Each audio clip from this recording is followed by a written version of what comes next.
Good.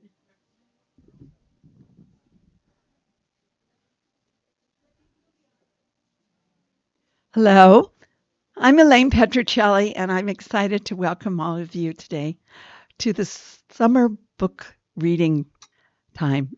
Our staff has worked so hard to, it's such hard work being a bookseller. You have to read great books. It's really very tough. Uh, and when I first went into business, I kept meeting people who said, when I retire, I'm going to have a bookstore just like this, except I'm going to serve sherry in the afternoon or something like that. But I thought that too when I went into the business. I thought it would be so easy. Well, it's not easy, but it sure is fun. And thanks to all of you, we are still here after 49 years. So thank you all for always being here for us. I'm going to go right to our first speaker because we have so much to talk about. We are so lucky that Natalie Mariner joined us. If you were here in the fall, you probably met Natalie. She is one of our several great children's experts, and boy, she has some great books for you. So, Natalie, you're on.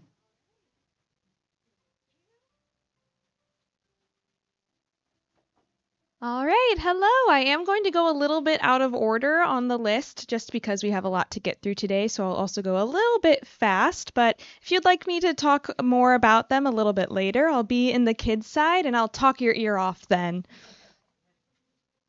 I always say that I love kids' books and I love talking about kids' books because the books that you read as children shape who you are. So I think it's really important to choose really great stories that get people excited and get kids excited to keep reading. And the first one I have for you today is called The Trouble with Heroes. This one is by Kate Messner. This is a great book for ages 8 to 12, and I also say that this is a great book for boys who may be reluctant readers. This is a wonderful, heartwarming, full of adventure story. This young boy gets in trouble being caught vandalizing something, and the person who catches him says, instead of turning you in, I want you to travel up to 46 different mountain peaks this summer, and I want you to reflect on it and journey with my nice, friendly dog right here. So it's a really great story about second chances, about self-reflection. It's also all told in beautiful verse and prose throughout, which is also pretty easy. If somebody's a little reluctant to reading, you get to say, well, this one you can get through a little bit faster. But this is a really wonderful book. It has a great tagline that says, one summer, 46 mountain peaks, and a second chance to make things right. So this is a great one for those young boys. Again, this is The Trouble with Heroes by Kate Messner. Up next is one of my favorites. It's called Puzzle Sleuth. It's by Paul Westmoreland. I love this book. It's an interactive book. You have 3 murder mysteries that you get to solve for about 10 years old and up. But this is great for fans who love City Spies, Nancy Drew, the Hardy Boys, Scooby-Doo, which I was that person. Each little mystery you get to go through, and when it gives you a prompt, it says, if you think it's this person, turn to this page. If you think it's this person, turn to this page, and you get to learn if you're correct or not. They have little puzzles throughout and little letters that you have to read. I love this book. It's a great way to keep them entertained throughout the book as well, and it's super fun to figure out if you can actually solve these mysteries. So this one is Puzzle Sleuth by Paul Westmoreland. Up next is a young adult book. This one is for about ages 12 and up, and it is called Throwback. This book it's funny, it's heartwarming, it deals with family issues and generational differences. This young girl has a fight with her mother, and it ends up sending her back into the past in the 90s with her 17-year-old mom. So it's kind of like Back to the Future meets a Clueless type of story. I really loved this book. It was so nice to see the relationship that the mother and daughter had, and it was just so funny to see her try to figure out and navigate the 90s as a teenager because some of them really don't know how that technology works anymore. But it's a wonderful, wonderful story. It has really important lessons for young girls or girls of that age as well. It's great for people who are going into high school or just graduating middle school. So I love this book as well. This one is Throwback by Maureen Gu. And one of my now all-time favorites is called Sunrise on the Reaping by Suzanne Collins. This is a prequel to a very popular series that she wrote called The Hunger Games. I love The Hunger Games. I read it for school when I was 12, and the story still stands today. This book came out almost 20 years after her first Hunger Games book came out, and it is truly incredible. It enriches the world, and it's just a wonderful, wonderful story. So if you have anybody in your life who liked The Hunger Games and has not read Sunrise on the Reaping, I highly, highly recommend it. It's wonderful. Up next, I have a great gift book that we love over here. This one is the DK Anthology of Exquisite Birds. DK has an entire new series of these books called the Anthology of, and we have things like the aquatic animals, of butterflies, of wild animals, and they're really, truly beautiful and wonderful books. They have the gold pages that are so gorgeous.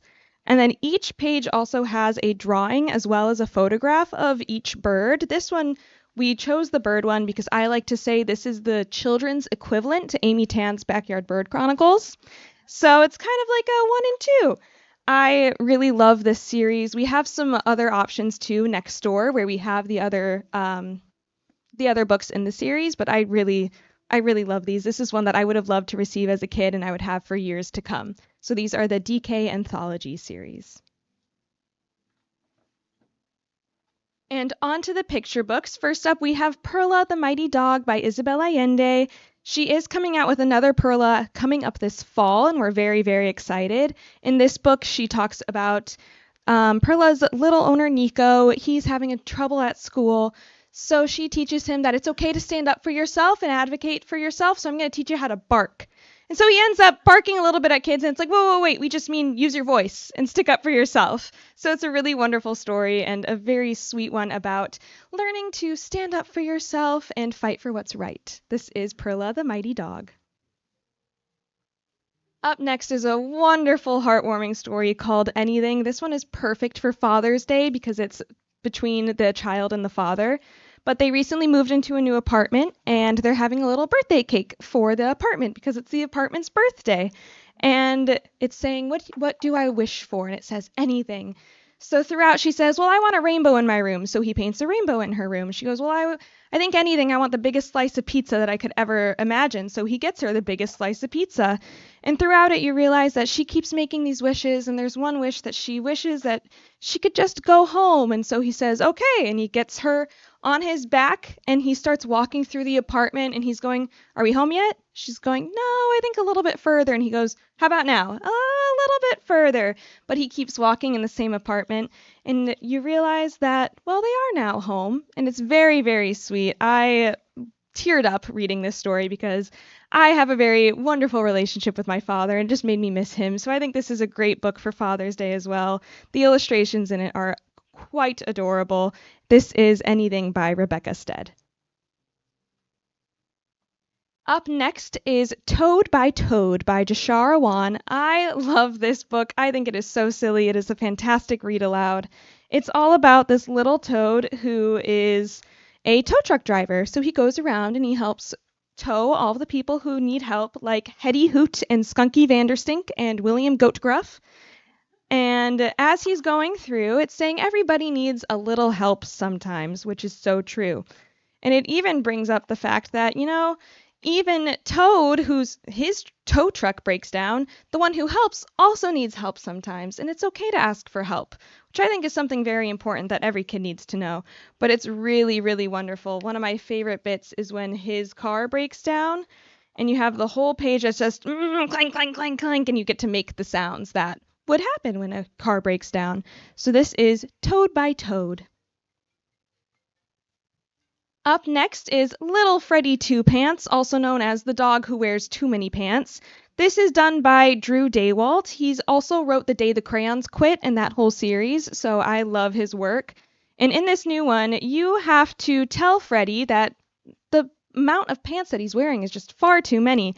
And as the narrator, you are talking directly to him and you're saying, well, Freddy, come back here because he's listening to you. And you have to tell him, shirts are shirts. They're not pants. You can't wear them on your legs. And you also cannot share your pants with the monkey that's watching this whole ordeal. And a hat is also not a pair of pants. And your underwear is definitely not a hat. And your underwear goes under your pants. And also, the monkey is not a hat as well. And in the end, you end up saying two pants again. Well, Freddie, you just wear too many pants. It's a really funny, sweet story. I did this one for story time recently, and the kids were just laughing throughout the whole thing. I love this book, and I love this little illustration of him on the back just looking so cute. This is Little Freddie Two Pants. And up next is for some of the older kids who still like picture books and still read picture books, about 5 and 6. This one is called Don't Trust Fish by Neil Sharpson. I loved this one. This book is all written by a crab in secret. You don't know until the end. And he's saying that you cannot trust these fish because sometimes, they're just scary. They spend all of their time in the water and we don't know what they're doing down there. So that's a little off-putting. And some fish can be as big as a bus, and that's not okay. That's terrifying. So you cannot trust them. Some fish are only in the dark at times. At one point it says this fish is okay and you can trust him, and then it says no, you cannot. That was a test. And I'm testing you and you need to pay attention. And at the end it shows that it's just this little crab who's like, well, sometimes they eat me, so I don't trust them, and you shouldn't either. But it's a really funny book. The illustrations are hilarious. I've had quite a few coworkers buy this for their relatives, and they've loved it just as much. This is Don't Trust Fish. Up next is Cranky Crabby Crow Saves the World by Corey R. Tabor. I love this book. It's adorable. I did this one for story time as well. I think the reason I like it so much is because while this crow is sitting on a telephone pole wire, all of these animals come up and they say, "Hey, crow, can we do this? Can we do this? Do you want to do this?" And every time he goes, "Gah!" And so you get to say that to the kids each time, and it's really quite fun. So each time you learn, like, wow, the crow's being a little bit mean to these people. I wonder why. And then the telephone pole rings. And you realize, oh, he needed the space cleared so that he could go down into his secret area where it has a rocket ship and a spacesuit and a crowmobile, because he's on a very top mission to save the asteroid that's careening to Earth. And he has to press the button for the missiles, he has to press the button for the lasers, but not the cupcakes or the bubbles, because that's not going to destroy an asteroid. And he saves the world from the asteroid. So he decides to bring everybody back over, and they all watch as the asteroid chunks fly back to Earth. It's a really, really funny story that I love, and it's also a good message that, sometimes people can seem a little cold because they have something else going on. So you can always try again later and see if they've warmed up a little bit. This is Cranky Crabby Crow Saves the World. And second to last is Moving Day. This is by Terry Roche Drobnik. I do really love this book. It is about the Englander house in San Francisco that was picked up from its foundation and moved a few streets over. It's a really wonderful story with really adorable illustrations throughout. It's all told from the house's perspective, saying, I'm really scared for moving. I don't know if my family is going to be there. I don't know what to expect. And while they're going down the streets of San Francisco, the whole city is rallying for the house and coming outside and cheering the house on. It's very, very sweet. And one of my favorite parts is saying, but then we come up to a very steep hill, and you get to flip the book to see just how steep it is, which, come on, you can't get more San Francisco than that. I adore this book, and at the very end you realize it's all okay because my family was there waiting for me. And it's so, so sweet. It has the wonderful little story of it in the back with an actual photo. And we have this author coming here for an event on Sunday the 8th. So this upcoming Sunday at 1 p.m. Then we also have her going to the Ferry Building store in the city on the 22nd. So we are very, very excited to have her for Moving Day. And last but not least is a book called The Bear Out There. This one is so funny. I love this book. The illustrations are also adorable. This girl lets you into the house because you knocked, and she gets very, very scared, so she just immediately screams, and she says, "Sorry, I thought you were a bear because I am sure that there is a bear outside, and let me prepare you for what you're about to see. But don't scream because we don't want to upset the bear. This is what you're going to be looking for. I'm a very good artist, and this is what a bear looks like." So then, of course, the door knocks a little bit later. She opens up the door, and who is it? There's a bear behind her, and she has the very funny joke of saying, "Be honest with me, there's a bear standing right behind me, isn't there?" So, of course, she does the only natural thing to do and runs and jumps out the window, screaming, and the bear comes in and says, "This is literally my house. And I have dealt with this before from Goldilocks, so I would really appreciate it if everybody learned and remembered to knock and see that it actually is your home before breaking and entering. And my favorite little part at the end is the bear going, "Who drew this? Is this supposed to be me?" I adore this book. I think that it's so funny and so much fun. This one is The Bear Out There by Jess Hannigan. And then I also did just want to bring up some announcements that Storytime is back. It is the first Saturday of each month. So this Saturday, June 7th, is our next one at 10:30. It's for all ages. We do a range of books, but it's very, very fun and sweet. So if you're able, please feel free to come. We also have the Authors Club Summer Camp at Book Passage here. It's from August 4th through 8th. All the kids come by, they spend their time over in the other building, they write their stories, and then on the last day, they get to be in this event space and share their stories with family and friends, which is really sweet. And then we also wanted to bring up Aunt Lydia, which is our book subscription that you can gift to somebody. You get to choose how often their books are sent, and you also get to tell us a little bit about them so that we can pick out personalized books for them. I am the Aunt Lydia next door, so all the time I get to see wonderful photos of all these kids enjoying books that I've picked out for them, and it's really, really rewarding and a very wonderful gift. And that is all I have for you today. Thank you so much.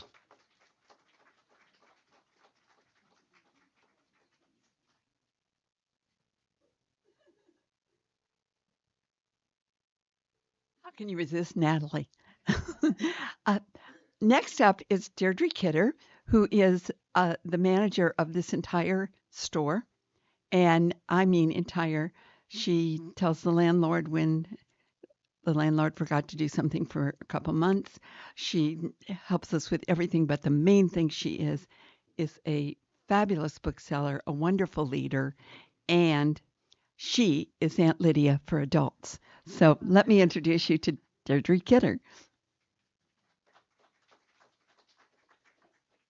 Hey, thank you, everybody. I really appreciate you being here and being part of our book passage family. You know, one of the things we're sort of famous for is our events, right? Have any of you ever been to any of our author events? We have a great one coming up. This is Abraham Verghese. He wrote The Covenant of Water, Cutting for Stone. He's going to be here with us on June 30th. It's going to be a spectacular event. The book is a magnificent saga, family drama. It's got a medical mystery. It's got multiple love stories in it. It's just a marvelous book. He's a brilliant writer, and he's wonderful to listen to, and I kind of have a crush on him. What can I say? All right, we're talking summer book reads here today, and this is one of my favorite summer book reads. I love Emily Henry, and this book is particularly fun. It's great for it's a sort of a romance, but it's not one of these young people romances. It's an interesting book because the main character is a reclusive heiress, and two young journalists, one who's Pulitzer Prize winning journalist and one who's an up and coming, are both trying to scoop each other to get her story. But what really happens is that she kind of scoops them both, and that makes it extra special fun. And there is a good romance twist, and it's a bit of a historic fiction too, because this heiress has been through many decades, and you really learn about her life through those decades. Super fun, great read, easy read, but rewarding. Oh, we all love Michael Connelly, right? I mean, not just the dads. I love Michael Connelly. He's written over 40 novels. This is his first novel that doesn't feature Bosch or any of the Lincoln Lawyer or any of the characters that you know and love. There's a new character, new location, set on Catalina. It makes it new, fun, different. I really enjoyed this one, and you don't have to have read anything of Michael Connelly's before. And he is considered I think he's probably considered the number one current mystery thriller writer. And he is going to be with us here at Book Passage for our Mystery Writers Conference, which is going to be July 8th? 18th through the 26th. I apologize. 21st. It's going to be spectacular to have him here. If you're a member of the conference, you get to come, sit up in the front, meet him, hang out with him. And if you're not, you're still welcome to come. Just purchase a ticket online, and we'll be happy to have you join us. Colin McCann, a great, great writer. He wrote Let the Great World Spin, A Paragon. This is his newest book. You know, there's some authors that are sort of prescient. They come and they write books about things that we don't even know about, that we're not thinking about, and then suddenly it happens in real life, but they wrote the novel like months or years before it really happened, and this is one of those novels. He writes about an Irish journalist who decides to investigate the undersea cables that send all the data throughout the world. And there is a break in the cable, and he meets up with an engineer, captain of a ship that goes out to repair these cables. It's an amazing book because it starts in West Africa and takes you all over the world while these cables are being ruptured, and we don't know by whom or how or why. And it's sort of a mystery. It's a mystery, but it's also a drama of incredible proportion, like emotional drama, really well written. And Colin McCann is somebody to celebrate and read. And I hate to be sort of genderish, but all the guys that I've met who've read this really love it, but I loved it too. So there you go. Brand new today, Taylor Jenkins Reid. You cannot wait to read this book, Atmosphere. She wrote The Seven Husbands of Evelyn Hugo, right? Y'all read it, I'm sure, because it's just one of those books that you can't put down. This is another one. This has everything you want in a novel. You learn about the NASA space industry. It's about a very ambitious young woman who really wants to be an astronaut and how she gets herself into NASA and what happens to her there and what her relationships with the other young astronauts are and how did they get there. It has a really searing love story in it, but more than anything, it's got a seat of your pants. You cannot put it down. Mission that goes into space and what happens on that mission. It's just, whoa, I couldn't stop. I'm not one of these people that stays up at night and reads 10:30, but this one I was up past midnight. I could not stop reading it. So fun. For those of you who love fantasy, wow, do I have a good one for you. This is sort of like the it fantasy for right now. It's called Raven Scholar by Antonia Hodson. This is the one of the twistiest, most sort of labyrinthy-like book. It looks like it's really long, and it is, but it's never dull. So it's surprising. It's clever. It's got all the sort of traps in it. It's got heart. It's really just, I don't know, one of those books that if you have anybody in your family or if you like fantasy, this is really well worth reading. It's well written, very compelling protagonist, a female protagonist, just a really good summer read.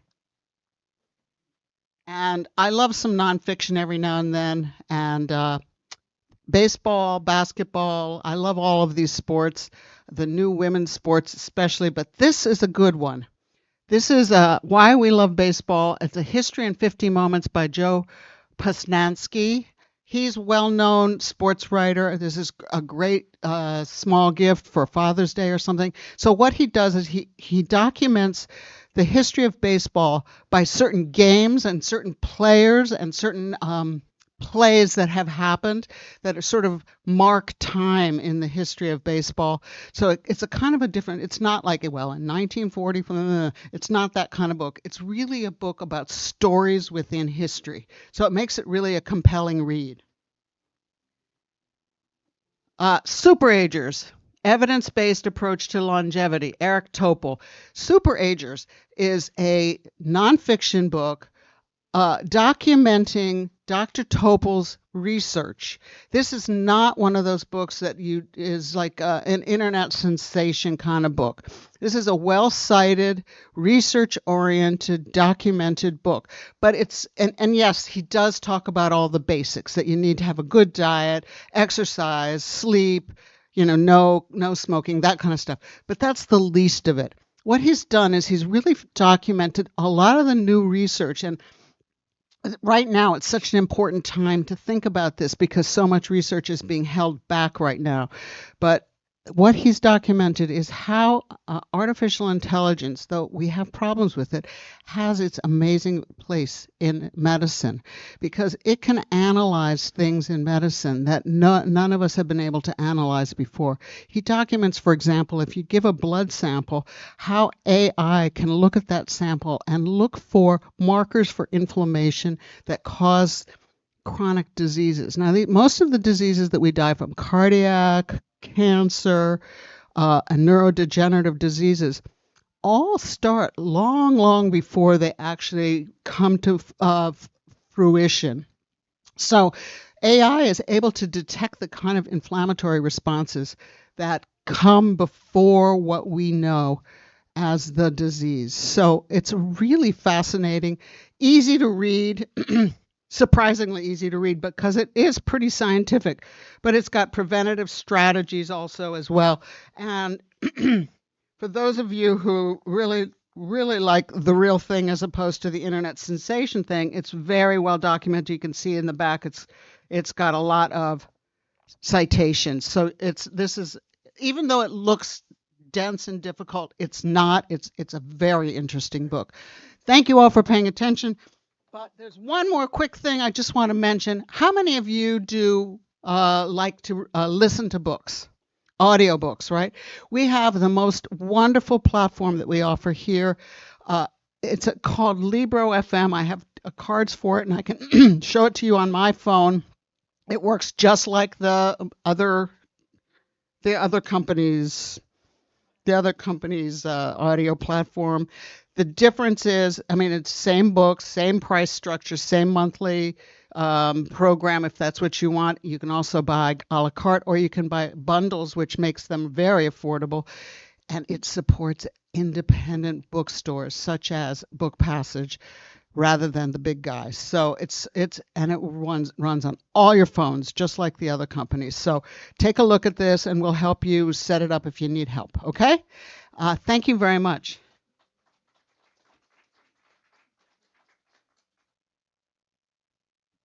Incredible woman, right? Come in anytime. If you're on the phone somewhere out there, as there are people watching, you might get Deirdre on the phone, and she'll make sure you get just the right book. Caleb Dagenhart is our adult buyer. That is a huge job. I don't know how he keeps track. All I know is he gets the books when we need them, and he tells me about the books I need to read and what more can one ask of a friend and somebody who is a marvelous bookseller. So, Caleb, you're on.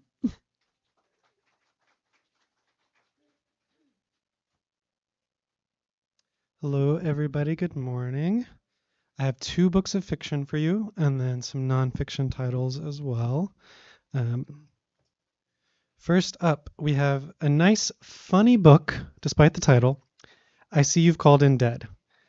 The premise is there is an obituary writer who's going through a bit of a rough patch in life, and one night, drunkenly, accidentally, for fun, presses publish on his own obituary at sort of the major newswire where he works. Obviously, that's not okay. They would fire him, but he's officially dead, so they can't. So what kind of shenanigans can he get up to in the interim period? It's just a beautiful novel, kind of fun writing. The protagonist is named Bud. It's really heartfelt, actually. I found myself like tearing up a little bit, in this kind of quirky little silly premise of a book.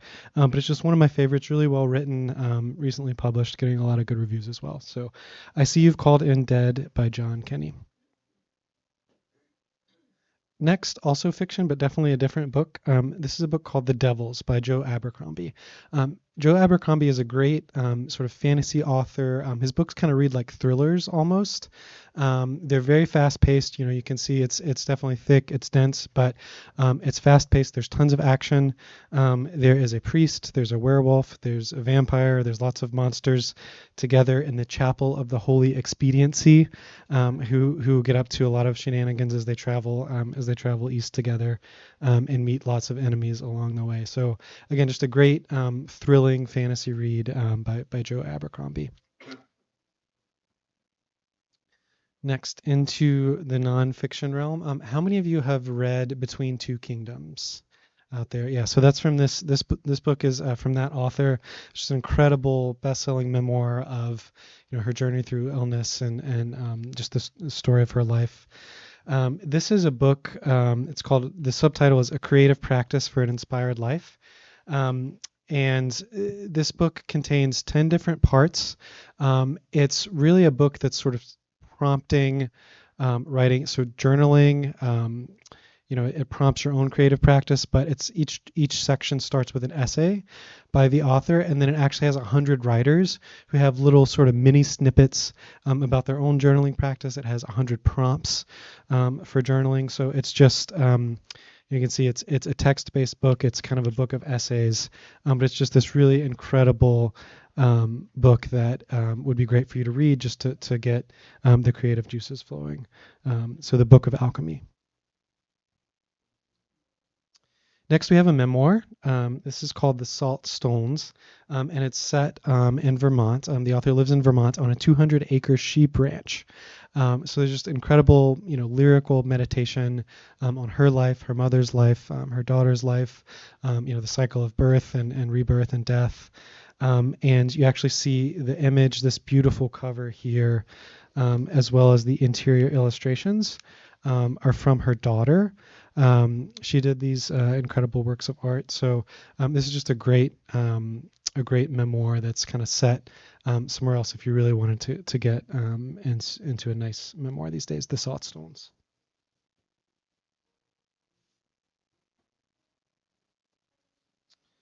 All right. Next, we have Strangers in the Land. This is a book about the history of Chinese Americans and Chinese folks in America. It's just incredibly well researched. It's filled with stories. Going back, it's sadly very relevant today. With everything happening in our country, and who gets to belong, who is an American. Strangers in the Land. All right. Finally, I will go to nature writing. We have Robert McFarlane, who's written Underland and several other books. He just came out with this one. As you can see, we did kind of a pre-order campaign with this one.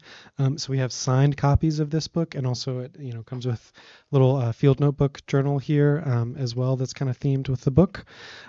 So this book takes place in a few different places. It goes to Ecuador, India, and Canada. And the idea, as you can tell from the title, is A River Alive, about kind of the interconnectedness of nature and river ecosystems and rights even that rivers should have. Just an incredible nature writer. If you're into that sort of thing, is A River Alive. Thank you so much.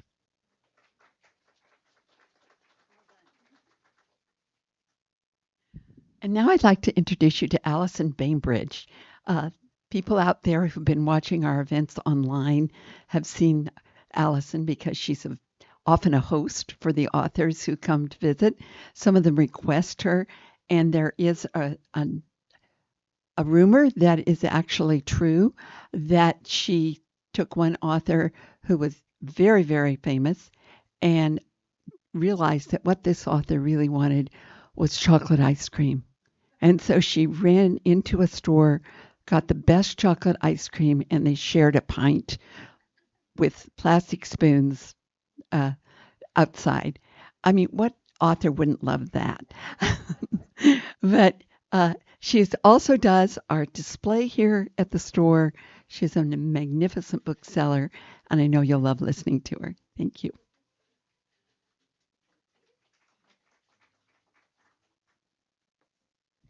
That story is true, and it's so fun. And I'm going to tell you, it was Heather Cox Richardson, for those of you who want to know. And she's become a close friend, and we go on hikes together when she comes out. And so I love to brag about it because it's just an amazing story about someone who's an amazing person. Anyway, thank you, Elaine. So I love fiction and historical fiction, mass fiction. That's my that's my happy place.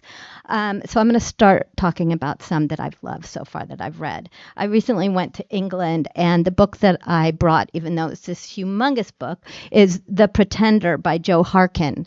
And it's a book, it's a wickedly funny historical novel, which that sounds almost incongruous, but it really is. It's about takes place in 15th century England.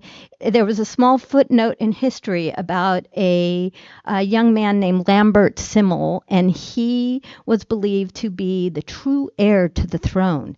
And he was growing up in a farm, and at 13, he was taken away by some people that he didn't know and told that he was the true heir.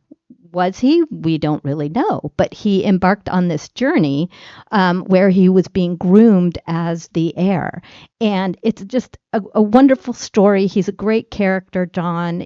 There's another female character who comes into play who is fighting the times where she's expected to just get married and settle down. She wants more out of life. And so it's one of those great books that you can bring on a vacation, and it's the only one you need because it's a big book, but it's definitely a page turner, and I recommend that one. The next one I'm going to talk about is called Colored Television. This book is by Danzy Senna. And Danzy is married to Percival Everett. Some of you may have read his book, James, which has won many prizes. However, she was actually and was a first edition pick. And she actually had more celebrity before him prior to about 2 years ago. She's written 5 books, and this was her latest. And it is a book that is going to be on our summer book group. It's the last one in this series. There's information about it on this table for you who are here, and for those who want more information who are watching this, you can go on our website, and talks about all our book groups and classes and that sort of thing. This book is coming out in paperback in July, so if you are one of those people who wants to have a book that fits in your purse, you can buy it then, or you can have a fun hard copy of it.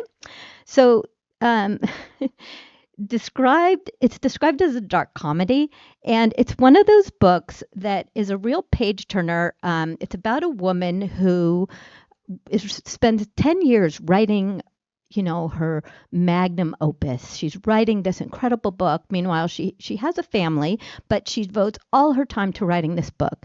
And she finishes it, and it's basically crap. So she's like, what am I going to do now? And she's trying to figure out what to do, and she's having such a hard time.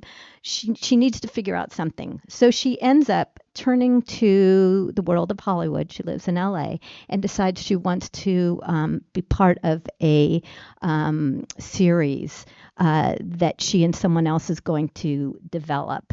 And I'm not going to tell you too much about it, but it's just snappy language. It's fun. It's got some social social context issues that are covered, and it's a great book. Emperor of Gladness. I got chills just now when I held this book up.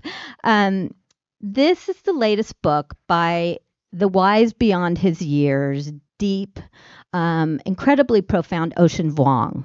I just hosted this event for Book Passage. It was a sold-out event, 250 people. You could hear a pin drop in the room.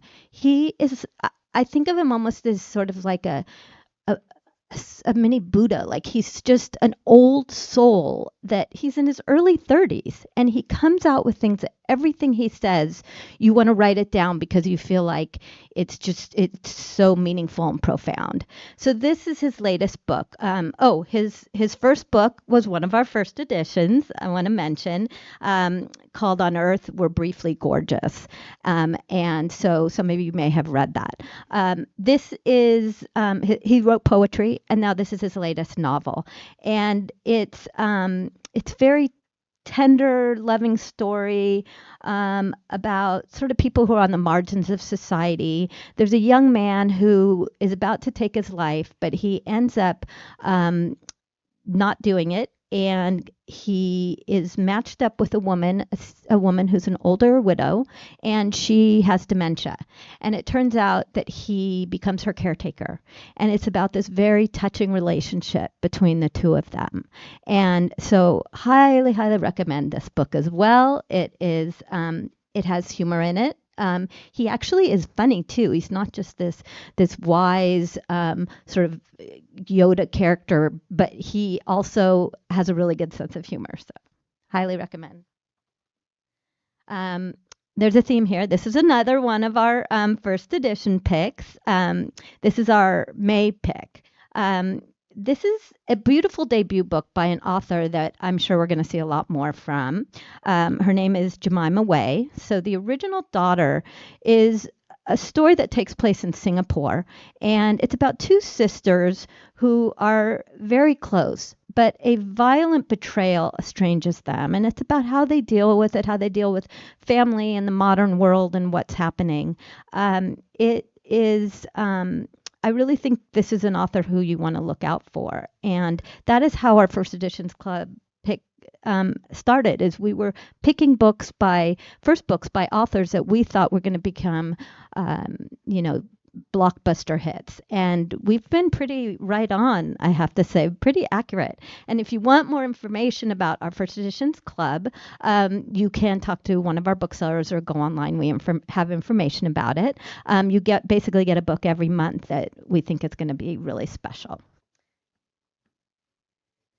This is a really fun book. I just finished it and I just was smiling afterwards.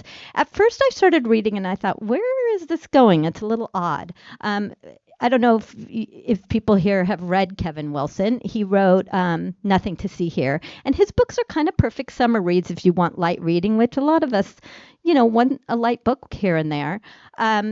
It's a really sweet, funny story about some quirky characters that turn out four of them.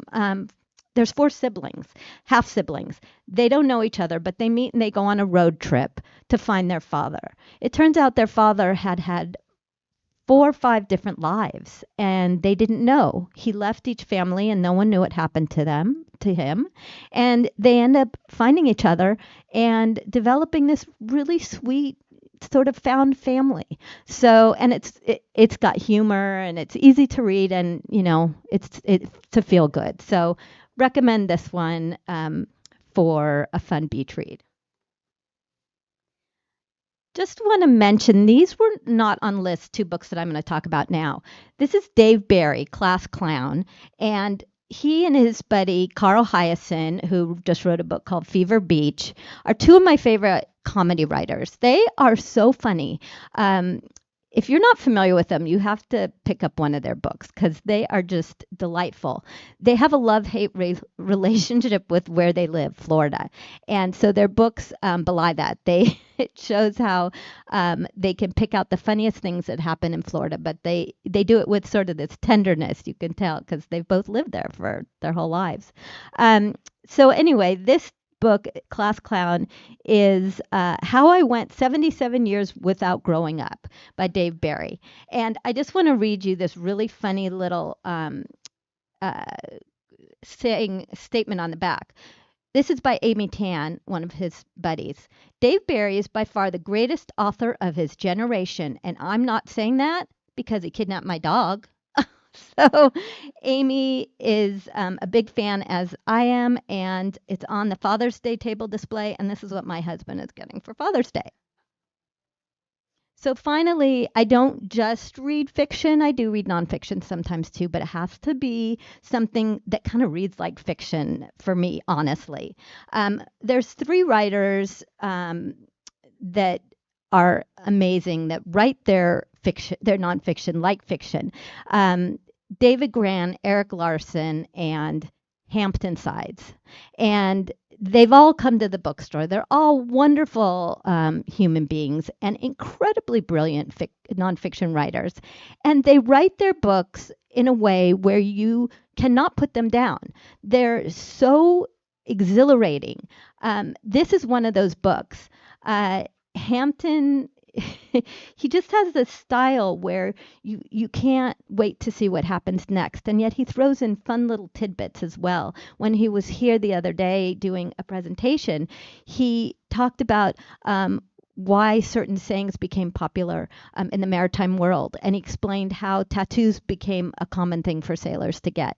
And then he tells the story of this complex character, Captain Cook, and his explorations in the age of exploration. He is Captain Cook is considered one of the greatest explorers of our time, and yet he was a very complex character. So David Hampton Sides is able to tell you in this wonderful book about that. So recommend it. And then the last thing I just want to mention, for those of you who are here, you'll see some items over on the side. We have amazing travel and gift items. Our buyer does a wonderful job, and people often come in here and say, you're the only place I can come to buy some kind of a fun gift for someone I know. So I just want to point out that if you need to buy a gift for someone, look at some of our non-book items to go with the book. We have them available throughout the store as well as in our children's area. So thank you so much for your time.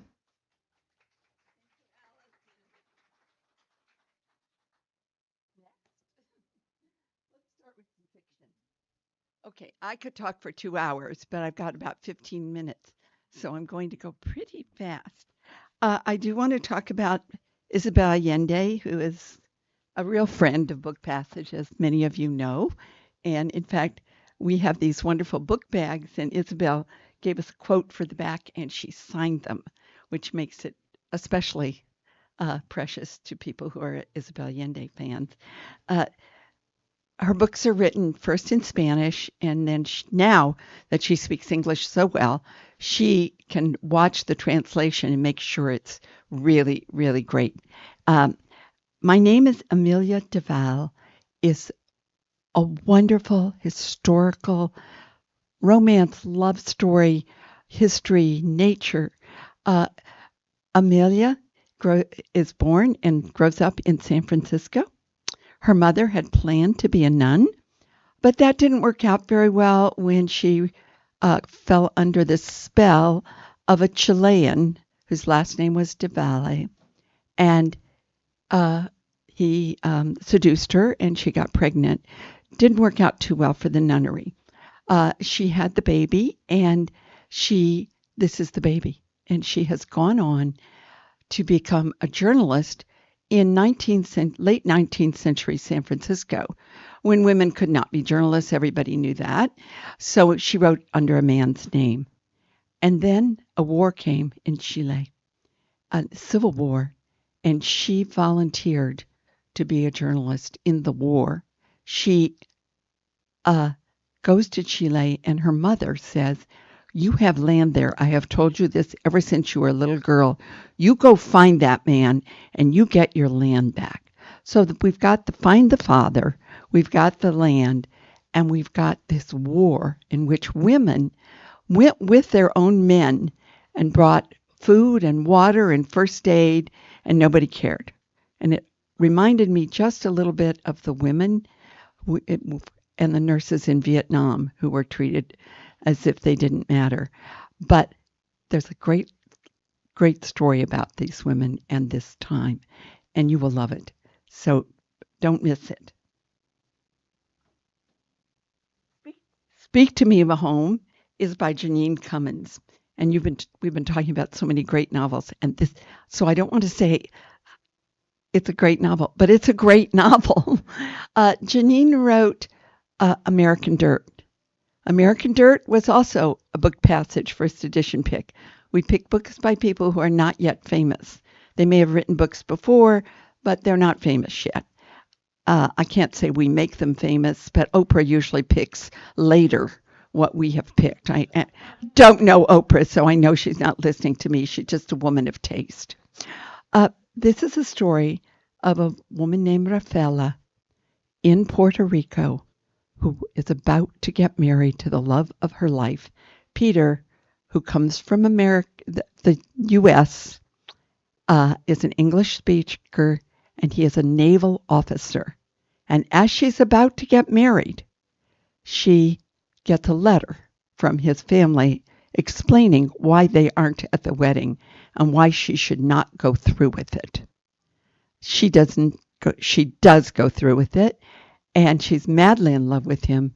They have 2 children, a boy and a girl, and then a few years later, in 1980, they have to move for his work, and they move to St. Louis.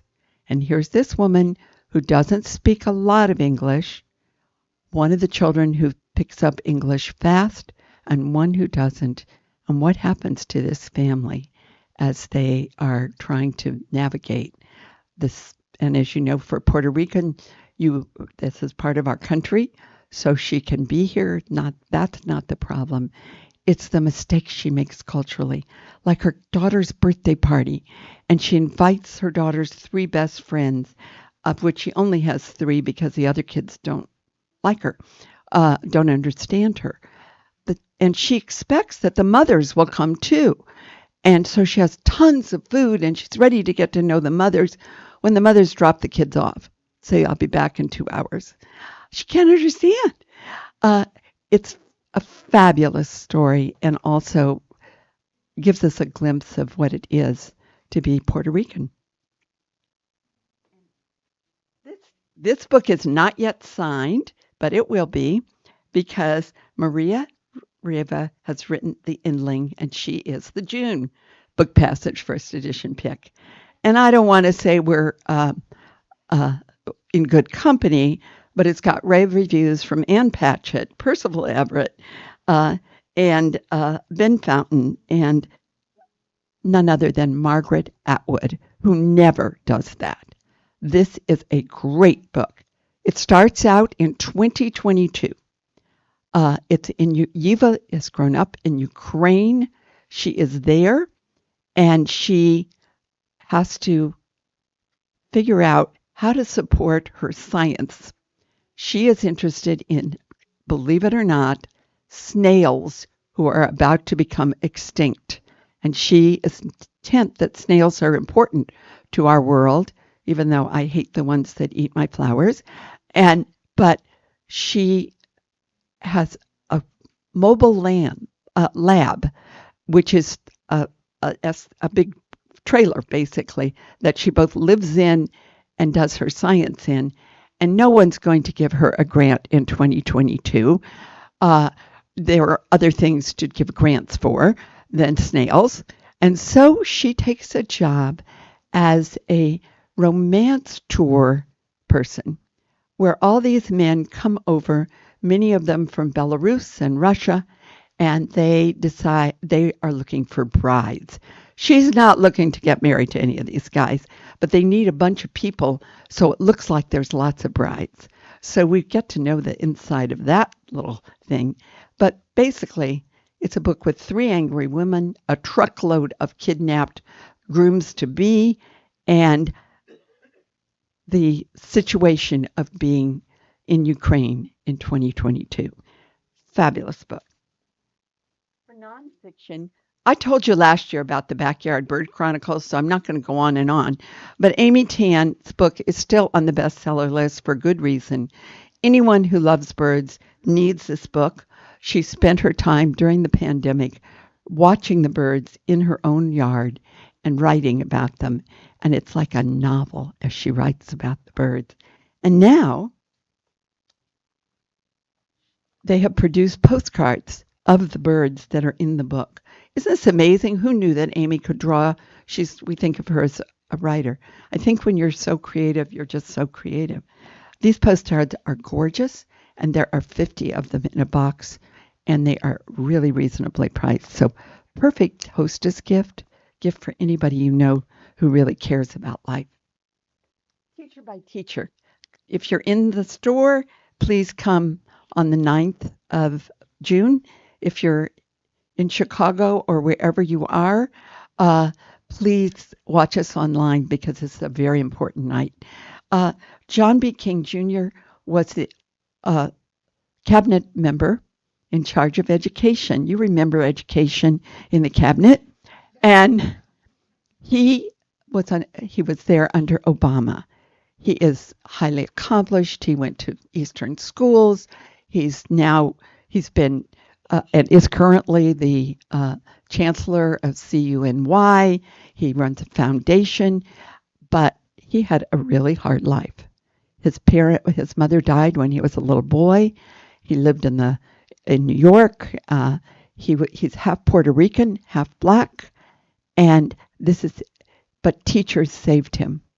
His father, he's alone with his father, and his father gets Alzheimer's, and he doesn't understand what's happening. His father, who had been a school principal, widely respected, and then went on to be part of the administration of the schools of New York, can't remember anything, but the kid doesn't understand. It's the teachers who save him. And so he talks about what that is. It's a great memoir. One of my favorite parts is when he and his family find the people whose family owned the plantation when King's family were slaves. And they get to know each other. And they look at life a bit differently. And so it's quite an interesting relationship they develop. I love the art. I love, love, love The Art Spy by Michelle Young. Rose Villard was an art curator in Paris right before the war. She didn't get very far because everybody knows women can't curate art. It's just not done. But during the war, she was at the Jeu de Paume. And as the Nazis are coming and the Vichy are letting them take all the art, the great art, and they have trains waiting to steal the art. But they're Nazis, and so they keep track of everything, but they do it in code. And she writes down the codes and figures it out. And she writes on anything she can because she kept it in a journal. They would catch her. She does it on toilet paper. She does it on old receipts. And after the war, she is the one who made it possible for a lot of the art to get back where it belonged, not only from the Jeu de Paume, but from people's private collections. I've got 1 minute. I just wanted to talk about Baking Across America, a vintage road trip. Who thought that anyone would make? I think this guy is famous online for his podcast, and he went across America and found people who would give him their secret recipes, their prized cake, the thing they never showed anybody, and restaurants who had prized recipes throughout the country. So it's a beautiful journey across the United States, and he is coming to an event for us on the 21st of June. It's going to be at Calvary Presbyterian Church in San Francisco. He'll sign books. If you can't come, we'll get you a signed copy. But it's a great gift for anyone who loves our country and who thinks they might like to learn to bake. And I can give you 1 more minute. Okay, Who is Government was developed by Michael Lewis, and he got all of his friends to find somebody who worked in government service who nobody would know about and write about them. Now, he did not talk about somebody who's prescient. Every book Michael Lewis gets involved in is before any of the rest of us have thought that it was a story at all. And here he does it again. And he has W. Camus Bell, Dave Eggers, Geraldine Brooks, all the great friends of his who are great writers, and each of them finds someone in government service, and the stories are incredible. So this is a great gift for anyone who's thinking about that, which is most of us. Thank you all so much. I did want to say that if you have any questions about anything on the list, give us a call. And I need to tell you about one other thing. The Mystery Conference starts on the 18th of July with an evening event with Michael Connelly, which you just heard. But that on the day before, July 17th, Louise Penny, the author of whose new book is going to be called The Black Wolf, and Reese Bowen are going to do a pre-class on, which it will be a sort of pre-class part pre-class part event about how to write a best-selling mystery. And so they're going to talk about that together with our head buyer, Louisa Smith, who is the editor-in-chief of Mysterious Press. So if you're interested in mysteries, you're interested in writing a mystery, why not? Uh, and or you just love Louise Penny. If you pre-order a copy of The Black Wolf or Reese's next book, you can come for free. If you sign up for the conference, you can come for free. It's online, so wherever you are, you can watch it another day. But I can tell you, it's going to be a great afternoon, and it's definitely a book you're going to want come October. So you might as well pre-buy it and come to the event. Thank you all so much for being here. Those of you who have come in person, there's a lot of you, and I'm really can't wait to talk to some of you together. And to Cheryl Bronstein, who organizes these talks in the most magnificent way. Hurting me to tell her what I'm going to talk about is really hard. And it's like I'm last minute. Oh, but I just read this book. I have to talk about it. So I thank her for her patience, her organizational skills, and it's wonderful to make these possible. And to all of you across the country, I hope you'll come and see us at Book Passage, but if not, look at all the things we can do online together. Thank you all so much.